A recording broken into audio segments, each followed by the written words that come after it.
যুক্তরাষ্ট্র ইসরায়েলের হামলা ঠেকাতে রুশ যুদ্ধবিমান কিনল ইরান। যুক্তরাষ্ট্র ও ইসরায়েল দীর্ঘদিন ধরে ইরানকে পরমাণু অস্ত্র তৈরির জন্য দায়ী করে আসছে। বিশেষ করে ইরানের ইউরেনিয়াম বিশুদ্ধকরণ প্রক্রিয়ার দ্রুততায় উদ্বেগ প্রকাশ করেছে তারা। তবে ইরান বরাবরই এই অভিযোগ অস্বীকার করেছে। তারপরও যুক্তরাষ্ট্র ও ইসরায়েলের পক্ষ থেকে ইরানের পারমাণবিক স্থাপনাগুলোতে হামলার প্রস্তুতির বিষয়ে আলোচনা হচ্ছে এবং এমন পরিস্থিতিতে ইরান নিজেদের প্রতিরক্ষা সক্ষমতা শক্তিশালী করতে মরিয়া।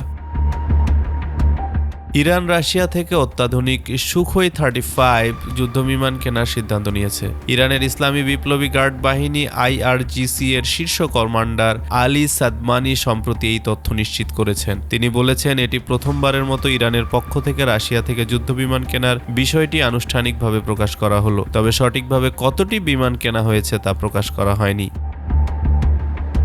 ইরান এই যুদ্ধবিমানগুলোর মাধ্যমে তার আকাশ প্রতিরক্ষা সক্ষমতা আরও জোরদার করতে চায়। সাদমানি বলেছেন, যদি কেউ ইরানে হামলা করার বোকামি করে তাদের কঠোর পরিণতি ভোগ করতে হবে। ইরান তার শক্তিশালী মিসাইলগুলো দিয়ে পাল্টা আঘাত করবে এবং মধ্যপ্রাচ্যের শত্রুদের সমস্ত স্থাপনা নিরাপত্তাহীন করে দেবে। তিনি আরও জানান, ইরান তার জল, স্থল এবং বিমান বাহিনীর জন্য আরও অস্ত্রশস্ত্র সংগ্রহ করবে।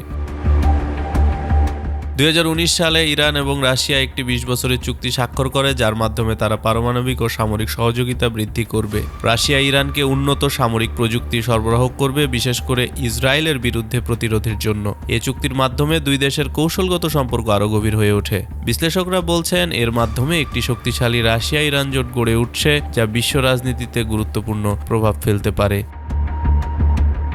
আরিফ অপু, RCTV।